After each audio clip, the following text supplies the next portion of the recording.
Assalamualaikum warahmatullahi wabarakatuh. Halo teman-teman semua, ketemu lagi dengan saya di Pejuang Recehan Official.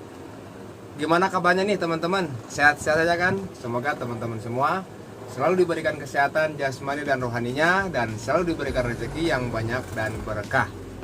Oke teman-teman, ada satu pertanyaan dari kawan kita nih.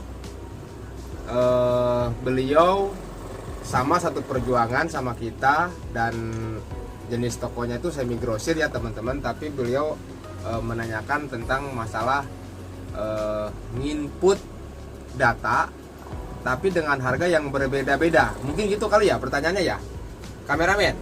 Ya betul. Ya, jadi nginput data tapi harganya berbeda-beda karena teman kita ini dia semi grosir, jadi pembeliannya bertingkat dari satu misalkan sampai 3, harganya tetap misalkan 5.000, dari yang pembelian 5 ke atas harga bisa berubah lagi.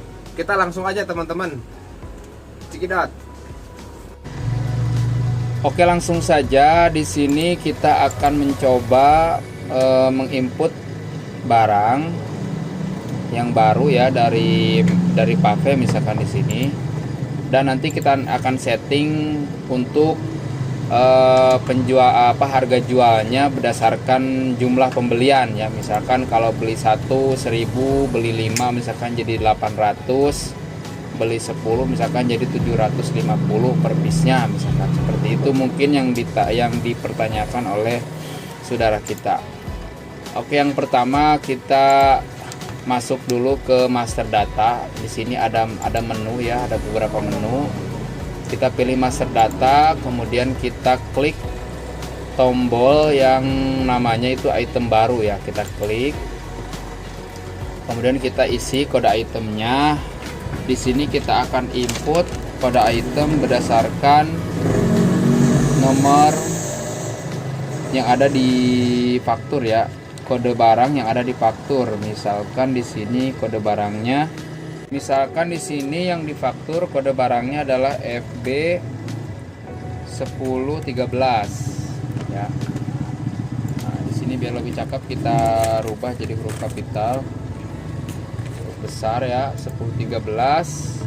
Di sini namanya aerosol misalkan aerosol 240 mili ya.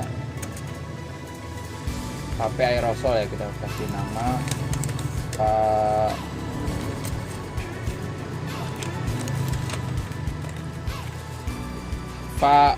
Pave aerosol 240 mili. Hah? Oh iya, Pave aerosol 240 mili sweet powder namanya itu, sweet powder. Jenisnya aerosolnya aerosol, biar lebih cakep ya kita pakai huruf kapital semua. Air aja ya, air 240 mili.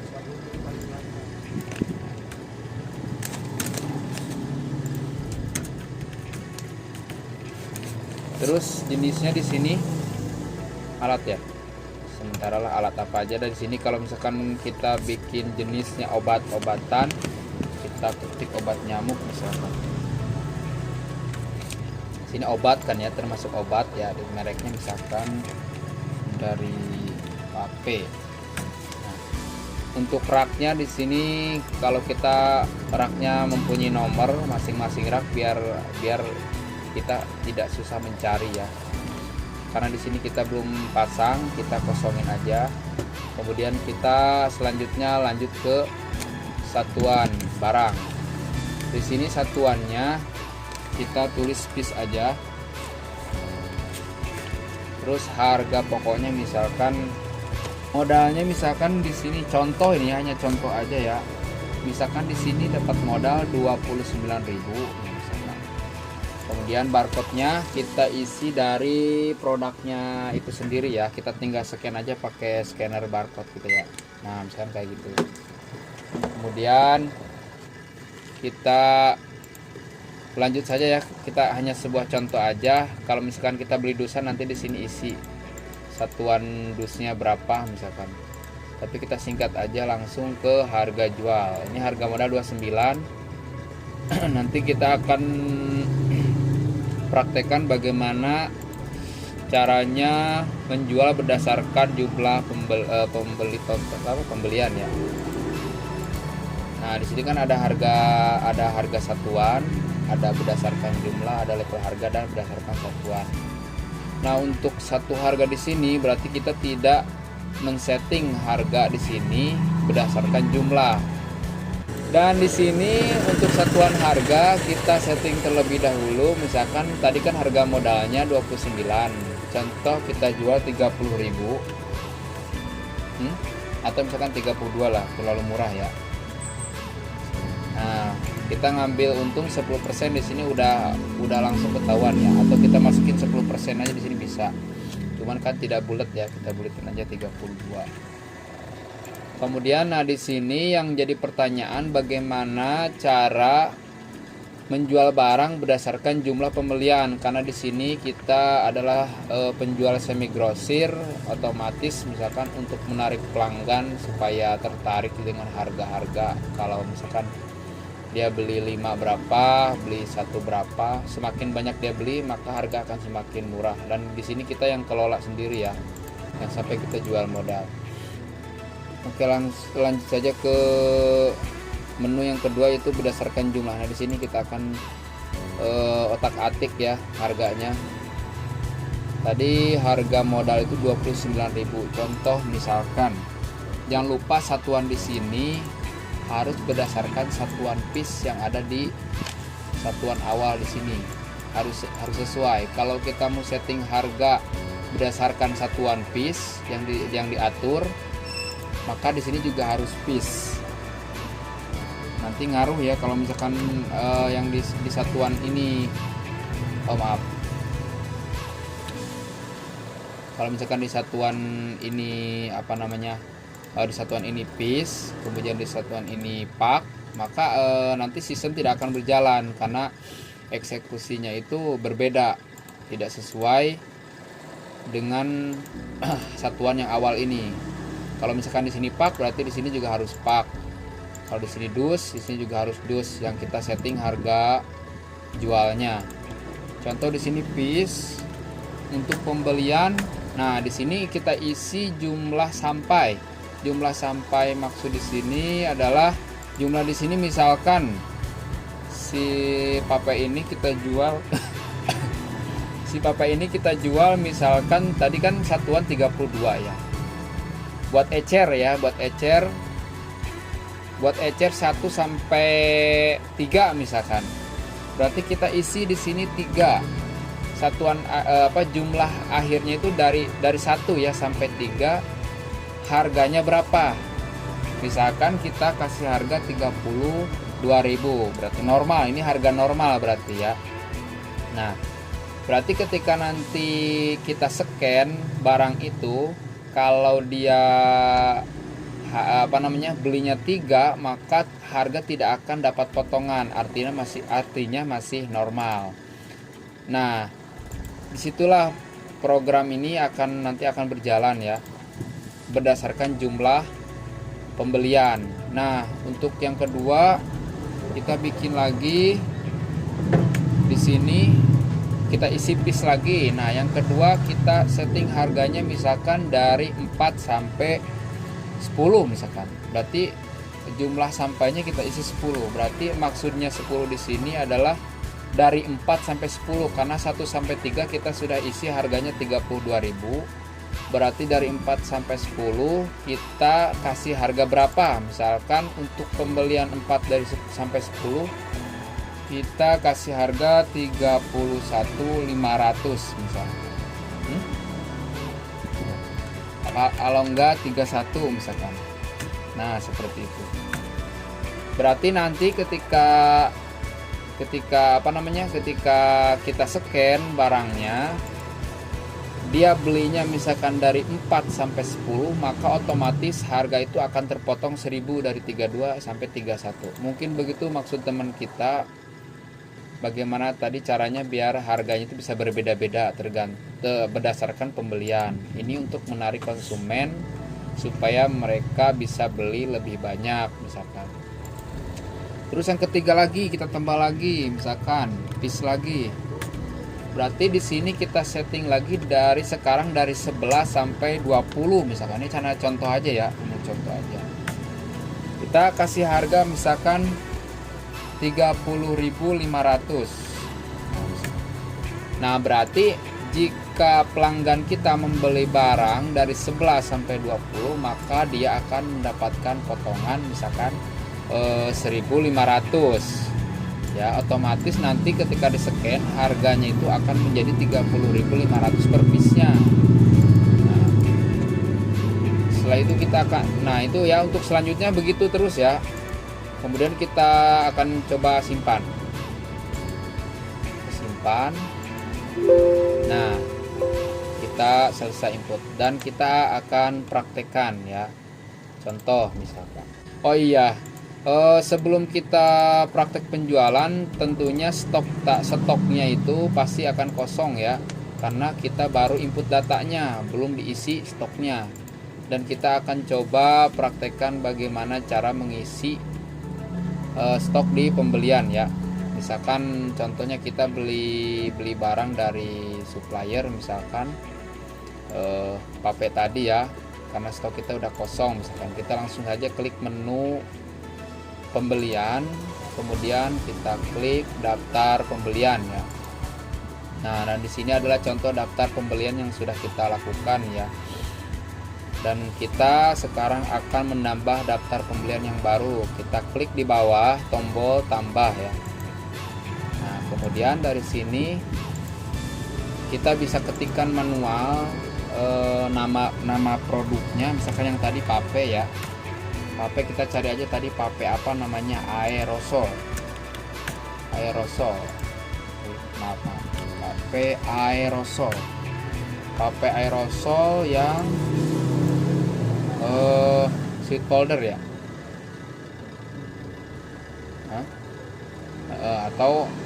Atau misalkan langsung dari faktur penjualannya, faktur pembeliannya kita masukkan misalkan FB yang kita tadi buat di item barang tadi, FB 1013, kita enter.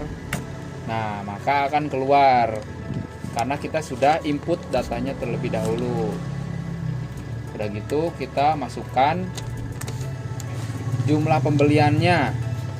Tadi kita misalkan beli 3 piece misalkan. Nah, di sini harga ini harga beli ya, harga modal ya. Harga modalnya kita rubah. Kalau misalkan harga awalnya kita sudah ada 29 misalkan, tiba-tiba ada kenaikan harga, maka di sini kita akan rubah harganya menjadi misalkan naik jadi 30.000 misalkan gitu. Dan seterusnya, ini untuk berubah-ubah ya. Kalau misalkan harganya tidak naik pasti tetap 29.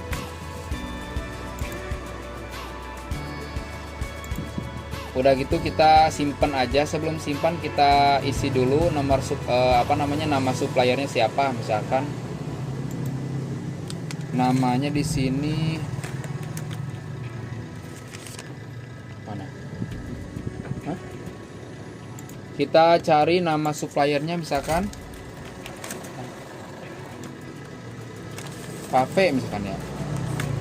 Nah, di sini kita klik Pape ya.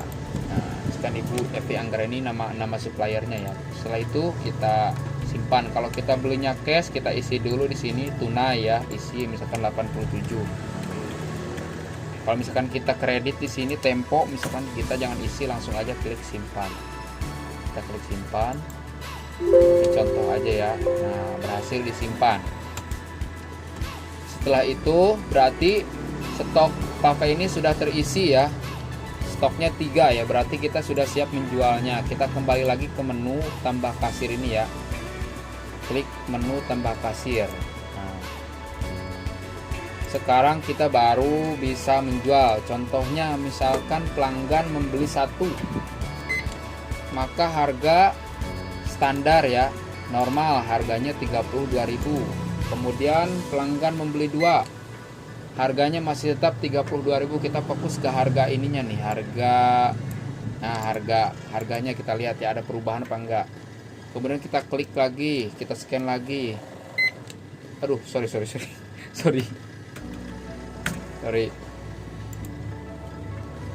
Kita scan lagi, misalkan tadi kan 2, sekarang 3. Masih, karena kita sudah setting dari awal tadi harga 1 sampai 3 harganya normal 32.000. Nah, sekarang pelanggan membeli 4 misalkan. Hah? Oh iya, sorry teman-teman. Stoknya tadi kita input ya, inputnya cuma 3 ya, kita edit dulu ya. Misalkan 10 ya stoknya. 10. Misalkan tadi 1 sampai 3 harganya normal 32.000. Sekarang kita scan lagi. Nah, di sini kita bisa lihat di kolom harga, harganya berubah dari 32 menjadi 31. Kenapa bisa berubah? Karena pelanggan membelinya 4. Dan seterusnya, misalkan pelanggan membeli 5 sampai misalkan tadi berapa ya kita settingnya, sampai 10 misalkan, enter. Nah, harganya tetap karena kita setting dari 4 sampai 10 harganya 31. Dan bagaimana kalau pelanggan membelinya misalkan 11? Kita bisa isi di jumlah di sini manual ya, dengan ketikan daripada kita scan banyak kan terlalu lama, kita isi aja 11, enter. Nah, stoknya kurang nih. Kenapa ini nggak bisa? Karena stoknya tadi kita input 10, kita tambahin. Nah, sebagai contoh aja ya, misalkan 20. Simpan. Kita misalkan masukin lagi 11. Nah, maka harganya akan berubah menjadi 30.500 dan seterusnya ya. Dan itu dia tadi bagaimana cara agar harganya bisa berbeda-beda berdasarkan jumlah pembelian. Itu mungkin yang dimaksud oleh pelanggan kita ya, yang dimaksud oleh teman kita ya. Dan mungkin dari sini kalian paham ya, terutama untuk yang yang pakai aplikasi ini ya. Untuk yang bertanya juga mudah-mudahan ngerti, paham ya yang dimaksud kita tadi yang dijelaskan. Oke, itu saja ya yang itu saja yang bisa kita jelaskan. Semoga kalian semua bisa mengerti ya, dan bisa dipraktekkan langsung untuk kalian yang sama-sama memiliki aplikasi iPost 5 atau 4 sama aja ya caranya ya, hanya beda versi saja. Dan itu saja mungkin yang bisa saya berikan untuk tutorial untuk kalian semuanya, semoga bermanfaat ya. Oke teman-teman, tadi tutorial ya buat teman-teman yang pakai aplikasi iPost. Kebetulan yang saya pakai ini iPost 5 ya teman-teman. Jadi simpelnya teman-teman, simpelnya pakai aplikasi itu sangat membantu sekali ketika kita lupa harga. Terus kalau misalkan kita mau menjual produk kepada pelanggan kita, misalkan tidak usah mikir lagi, pas begitu di scan langsung otomatis ada potongan. Pokoknya sangat membantu sekali teman-teman. Jadi yang tadi itu merupakan kalau misalkan kita berjualannya semi grosir ataupun grosiran pakai sistem aplikasi, caranya seperti kayak gitu teman-teman. Jadi sangat membantu sekali. Semoga tutorial ini bermanfaat buat teman-teman semua yang pakai aplikasi. Salam satu perjuangan dari Pejuang Recehan Official. Assalamualaikum warahmatullahi wabarakatuh. Lupa teman-teman. Dan untuk selanjutnya saya akan memberikan tutorial-tutorial tentang penggunaan iPOS ya, pakai aplikasi ya. Misalkan cara input data barang, cara masukin data barang, cara kita mau misalnya pembelian input belepotan teman-teman. Cara nginput pembelian barang kita kepada supplier misalkan. Terus cara-cara yang lain masih banyak teman-teman. Insya Allah nanti akan kita share ke teman-teman semua. Salam satu perjuangan.